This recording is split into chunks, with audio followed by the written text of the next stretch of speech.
मैं डॉक्टर रुचिरा चौधरी आपको यहाँ पर आई हूँ overview paper first of semester third देने के लिए। इस पेपर का टाइटल है कंपैरेटिव एनाटॉमी ऑफ वर्टेब्रेट्स। तो इस ओवरव्यू में मैं आपको कोर्स कंटेंट बताऊंगी, रेफरेंस बुक्स बताऊंगी और जॉब पर्सपेक्टिव्स बताऊंगी रिलेटेड टू एमएससी ज़ूलॉजी। तो सबसे पहले मैं बताऊंगी हमारे स्टूडेंट्स को मैं वेलकम करती हूँ इस न्यू नॉर्मल में। ज़ूलॉजी और animal biology is the field of biology that involves the study of animals. It encompasses all aspects of scientific knowledge about animals like embryonic development, evolution, behavior, ecological distribution and classification. So, students, you should understand zoology is both descriptive and analytical. It can be approached either as a basic science or as an applied science. तो हम लोग सबसे पहले चर्चा करेंगे आपके जो paper मुझे दिया गया है ओवरव्यू के लिए एमएससी थर्ड सेम का comparative anatomy of vertebrates paper first. इसमें 5 यूनिट्स हैं और इसमें आपके मैक्सिमम मार्क्स 85 हैं। तो हम लोग यूनिट वाइज चलेंगे। फर्स्ट यूनिट है, उसमें आपके हैं 5 पॉइंट्स हैं। Origin of Chordata, concept of Protochordata, जिसके अंतर्गत आप सभी जानते हैं कि किंगडम एनिमेलिया किंगडम जो है वो 2 सब किंगडम्स में डिवाइडेड है, नॉन कॉर्डेटा और कॉर्डेटा। नॉन कॉर्डेट्स वो होते हैं जिनमें नोटोकॉर्ड एब्सेंट रहता है और कॉर्डेटा वो होते हैं जिनमें नोटोकॉर्ड प्रेजेंट रहता है। नोटोकॉर्डेट को कॉर्डेटा डॉर्सेलिया भी बोलते हैं। इस तरह से कॉर्डेटा को फिर से सब किंगडम कॉर्डेटा में बांटा गया है और उस सब किंगडम कॉर्डेटा में एक ही फाइलम होता है, फाइलम कॉर्डेटा, जिसके 3 सब फाइलम हैं, यूरोकॉर्डेटा और ट्यूनिकेटा, जिसके उदाहरण है एसिडियंस, जिनमें जो जंतु आते हैं उनका उदाहरण है सैल्पा और डोलियोलम। दूसरा है सेफेलोकॉर्डेटा, जिसका उदाहरण है एम्फिऑक्सिस, जिन्हें हम लैंसलेट्स बोलते हैं। और तीसरा सब फाइलम है वर्टिब्रेटा, जिसकी आज हम चर्चा करेंगे। वर्टिब्रेटा को फिर से 2 सब डिविजन्स में बांटा गया। पहला है एगनेथा, जिसमें जॉलेस एनिमल्स आते हैं जैसे क्लास साइक्लोस्टोमेटा, एग्जाम्पल लैम्प्रे। दूसरा है सब डिवीजन ग्नैथोस्टोमेटा, जिसमें जॉड वर्टिब्रेट्स आते हैं। इस ग्नैथोस्टोमेटा को फिर से 2 सुपर क्लास में बांटा गया, पाइसिस और super class Tetrapoda. Super class Pisces की 3 क्लासेस हैं, प्लेकोडर्माई, जिसमें आर्मर्ड फिशेज आती हैं। दूसरी है कॉन्ड्रिक्थीस, जिसका उदाहरण है शार्क्स और ये कार्टिलेजिनस रहती हैं फिशेस। तीसरी क्लास है ऑस्टिकथीस, जिसमें सभी बोनी फिशेज आती हैं, कार्प्स, लंग फिशेज वगैरह। सुपर क्लास टेट्रापोडा को फिर से 4 क्लासेस में बांटा गया है, एम्फीबिया, जिसका उदाहरण है फ्रॉग, रेप्टिलिया, जिसमें लेजर्ड, स्नेक्स आते हैं। तीसरी क्लास है एवीस, बर्ड्स जिसमें आती हैं। चौथी क्लास है मैमेलिया, जिसके उदाहरण है रैबिट, रैट, मैमल, ह्यूमन वगैरह etcetera. So this was about the concept of origin of chordata. Protochordates को हमेशा से माना गया है कि इनमें वर्टिब्रल कॉलम और स्कल अनुपस्थित होता है और they form an intermediate group between non Chordata and vertebrates. तो इस तरह से हम आते हैं। फिर उसके बाद हम लोग डिस्क्राइब करेंगे दूसरा जो है वो development, structure and function of integument and it's derivatives. तो इसमें इंटेग्यूमेंट में आपको पढ़ना है पूरे सभी, आपको हर चीज़ जो है एवोल्यूशन पॉइंट ऑफ व्यू से पढ़ना है। कंपैरेटिव एनाटॉमी है, मतलब हम चलेंगे फिश से लेके मैमल्स तक। तो हर इंटेग्यूमेंट जो है, ये वी नो इंटेग्यूमेंट का जो फंक्शन होता है वो उसका मेन कार्य रहता है प्रोटेक्शन देना। और ये जो है इंटेग्यूमेंट्स जो हैं इसमें जैसे फंक्शंस हैं, जैसे offence, defence, protection, vitamin D synthesis, camouflage, locomotion etcetera. फिर उसके बाद आता है रेस्पिरेटरी सिस्टम। तो रेस्पिरेटरी सिस्टम भी कंपैरेटिव पॉइंट ऑफ व्यू से पढ़ना है आपको।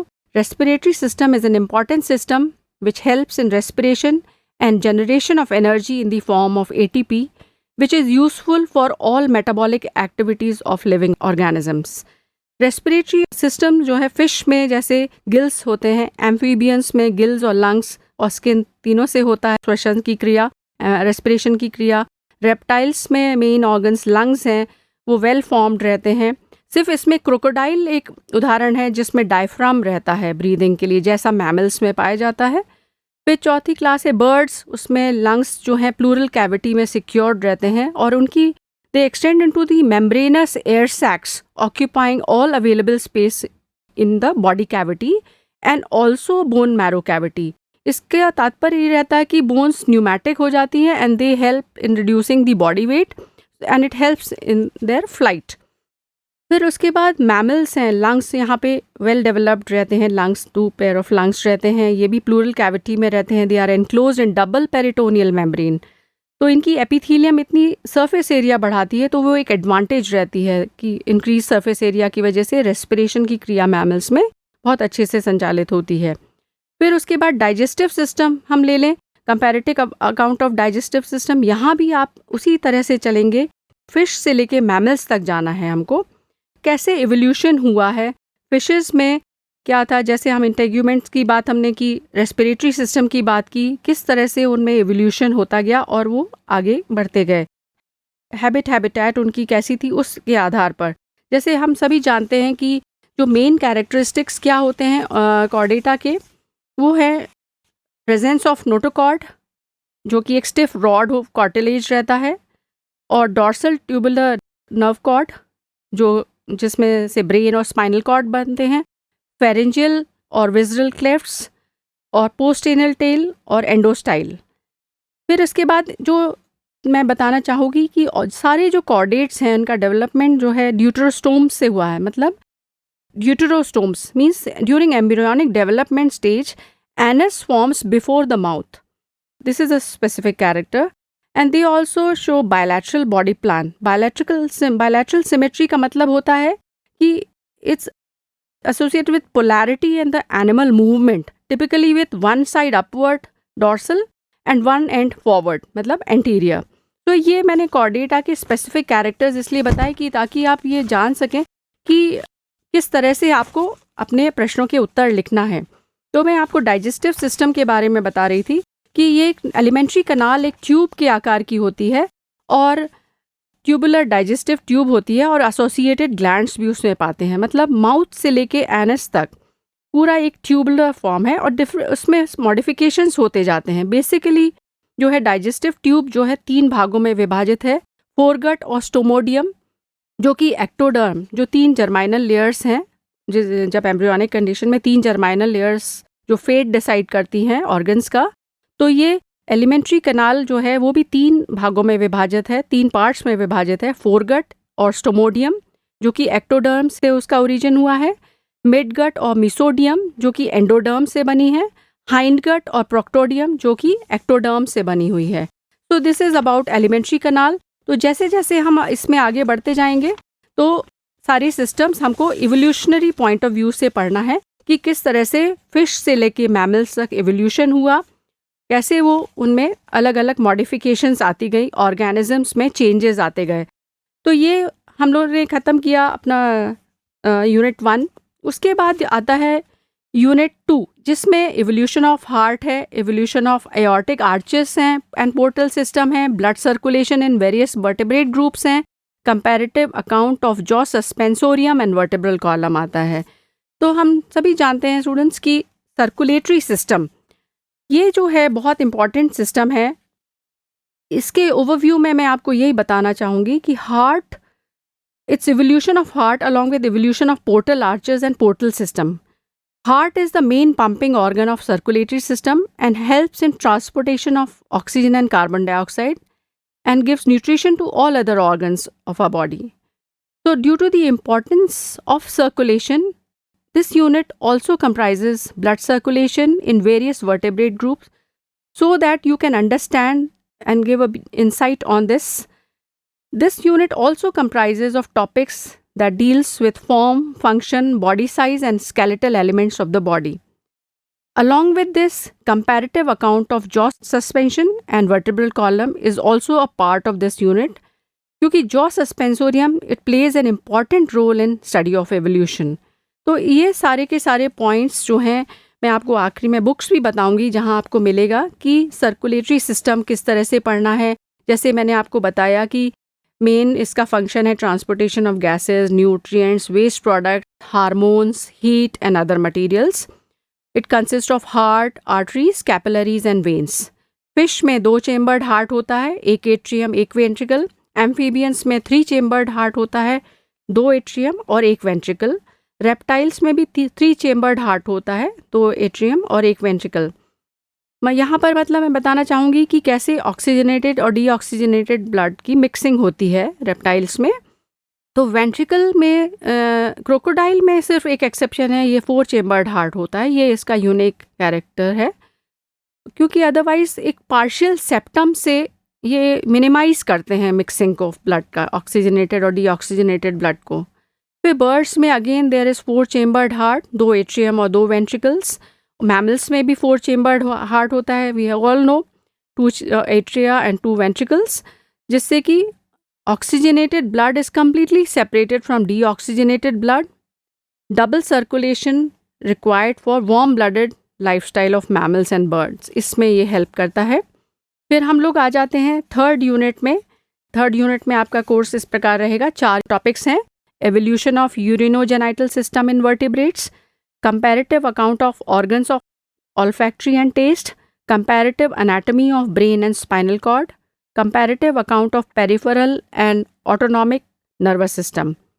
ये जो मैं आपको यहाँ बताना चाहूँगी कि main excretory organs urinogenital system में, हम यूरिनोजेनाइटल्स के साथ साथ हम एक्सक्रीटरी ऑर्गन्स को भी इंक्लूड करना चाहूँगी मैं, कि किडनीज़ के बारे में आपको पता होना चाहिए कि ह्यूमंस में जो मेन ऑर्गन्स हैं वो किडनीज़ हैं, जो एक्सक्रीशन करती हैं.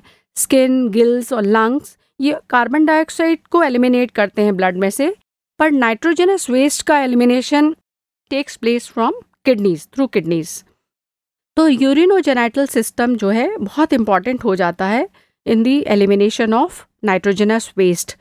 यहाँ पर हम लोग जानते हैं कि किडनीज के साथ साथ यूरेटर, यूरिनरी ब्लैडर और यूरिनरी डक्ट भी यूरिनोजेनाइटल सिस्टम में समाहित हैं. किडनीज के बारे में थोड़ा सा मैं आपको बताना चाहूँगी कि क्योंकि हर चीज़ ये आपको इवोल्यूशन पॉइंट ऑफ व्यू से पढ़ना है. इनमें 3 तरह की स्कीमेटिक किडनीज इन्होंने बताई हैं. प्रोनेफ्रॉस, जो कि अर्लियर नेफ्रिक स्टेज की होती हैं इन ह्यूमन प्रिमिटिव वर्टिब्रेट्स में. मीजोनेफ्रॉस जो हैं, they develop by mesonephric tubules from mesoderm. It is the principal excretory organ during the early embryonic life. जब अर्ली स्टेजेस रहती है एम्ब्रियोनिक लाइफ की, तब मीजोनेफ्रॉक किडनीज कहलाती हैं. उस तरह से हम बताएं कि आगे ये डिग्रेडेशन इनका शुरू हो जाता है. Third is metanephros kidney. It is the permanent and functional type of kidney and the higher vertebrates and it is derived from mesoderm. तो kidneys are the excretory organs. Urinogenital organs में हम urinary bladder और urinary duct के बारे में पढ़ेंगे. यहाँ पर मैं और बताना चाहूँगी कि it also comprises of comparative account of organs of olfaction and taste. जो ऑर्गन्स ऑफ ऑल्फैक्शन और टेस्ट हैं, उनके बारे में भी आपको कंपैरेटिव बताना है कि किस तरह से फिश से लेकर मैमल्स तक कैसे कैसे चेंजेस आए, उनके जो हैबिट एंड हैबिटेट के साथ साथ ऑल्फैक्ट्री और टेस्ट में किस तरह के ये सेंसरी ऑर्गन्स में चेंजेस आए, कैसे ये इवोल्यूशन इनका भी हुआ है. फिर ब्रेन और spinal cord, peripheral and autonomic nervous system. Both nervous system and urinogenital system are very important in the living organisms. Nervous system controls all the activities of the body. Urinogenital system plays a role in both excretion of waste and reproduction process in organisms. So in this way, सभी organs जो हैं वो बहुत important role play करते हैं, चाहे वो urinogenital system हो, invertebrates, organs of olfactory या taste हो, brain और spinal cord हो. तो यहाँ पर मैं आपको बताना चाहूँगी कि ब्रेन जो है उसका भी धीरे धीरे डेवलपमेंट हुआ है. जैसे जैसे हम ये ह्यूमंस में पहुँचे हैं तो सेरेब्रल हेमिस्फीयर्स, मतलब हम लोग लास्ट स्टेज ऑफ डेवलपमेंट में पहुँचे, एवोल्यूशन होता ही जा रहा है. जो सेरेब्रल हेमिस्फीयर्स हैं वो बड़े ही होते जा रहे हैं और जो उसमें जो सल्साई और गायराई हैं वो सीट ऑफ इंटेलिजेंस होते हैं. उतना ही ज़्यादा आदमी इंटेलिजेंट होता चला जाता है. यही अंतर है मनुष्य में और जानवर में कि मनुष्य बोल पाता है और जानवर बोल नहीं पाते.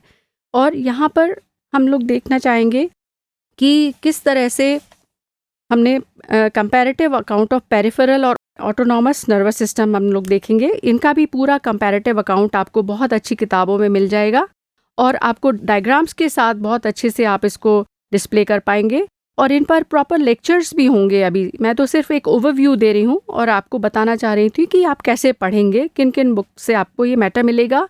इन पे लेक्चर्स भी, वर्चुअल लेक्चर्स तैयार हो रहे हैं। तो brain, spinal cord, peripheral nervous system, autonomic nervous system, they play a very important role. तो चौथा यूनिट है, उसमें 4 सब टॉपिक्स हैं। Comparative account of lateral line system, comparative account of electroreception, flight adaptation in vertebrates, aquatic adaptation in birds and mammals. So in this fourth unit, a comparative account of lateral line system and electroreception आप लोगों को पढ़ना है। ये भी बहुत important role play करता है in reception of environmental stimuli. The lateral line is a system of sense organs found in aquatic vertebrates, primarily in fish, used to detect vibrations in the surrounding waters. Electroreception. Some organisms have the ability to sense the electric fields and other electrical effects present in their environment. In it, students, you will have to study about flight adaptation in vertebrates and aquatic adaptation in birds and mammals, which is also important in this unit. So it is also part of unit 4. उसके बाद हम overview देखेंगे 5th unit का। इसमें आता है आपका first point है origin, evolution, general organisation and affinities of ostracoderms. Second topic है general organisation, specialised, generalised and degenerated characters of cyclostomes.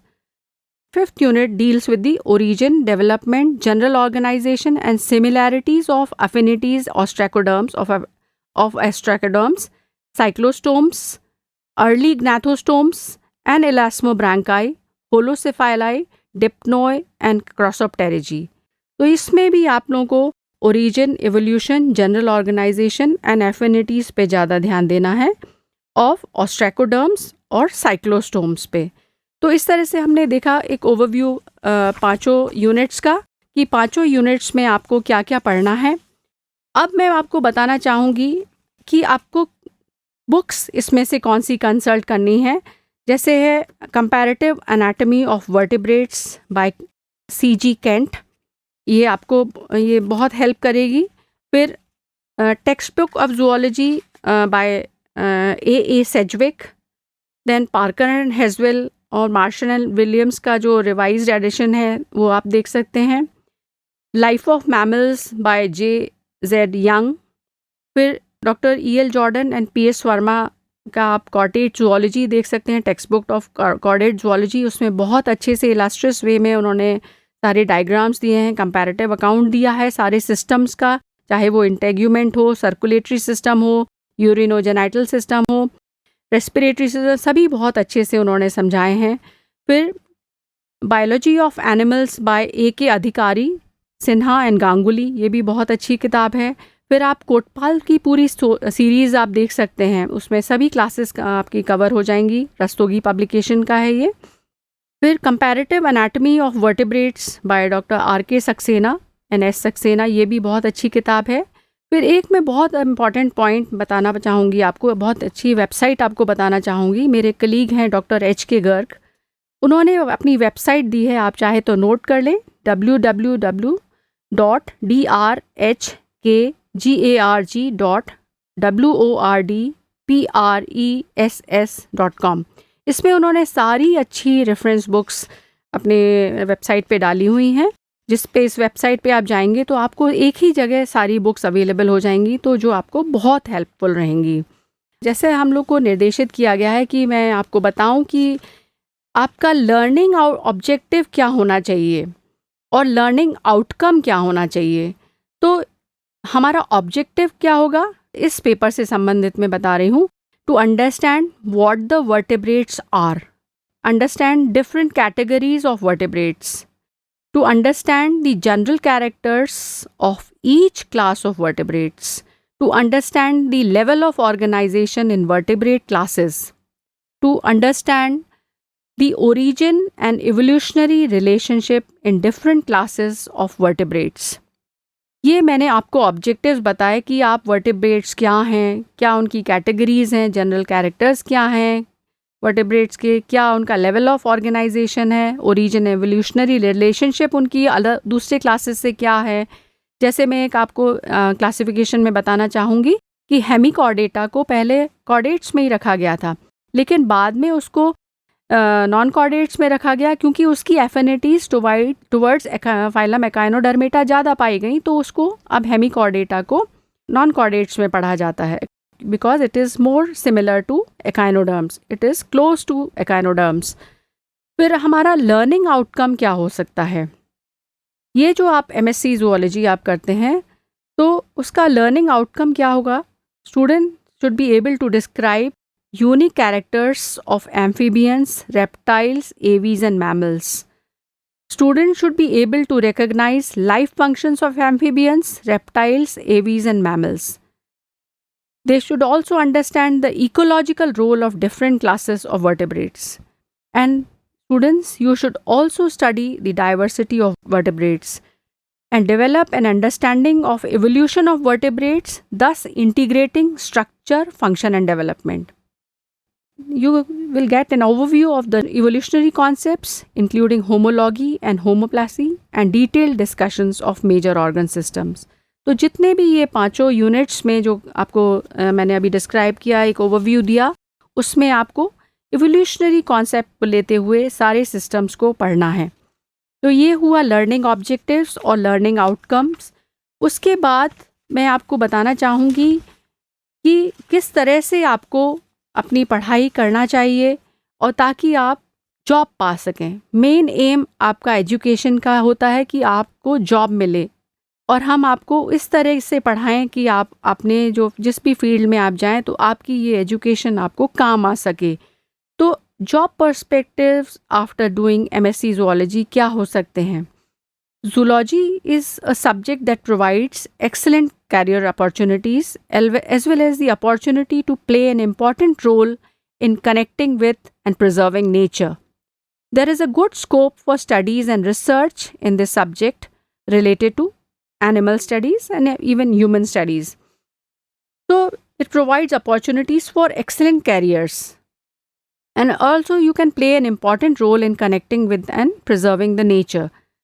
तो जो जॉब्स आपको मिल सकते हैं, कुछ आप नोट करना चाहें तो कर सकते हैं. जैसे आप एकेडमिक रिसर्चर बन सकते हैं, एनिमल न्यूट्रिशनिस्ट बन सकते हैं, इकोलॉजिस्ट बन सकते हैं, एनवायरमेंटल कंसल्टेंट आप बन सकते हैं, field trials officers, marine scientist, nature conservation officer, then research scientist, science writer, zoo keeper, zoologist.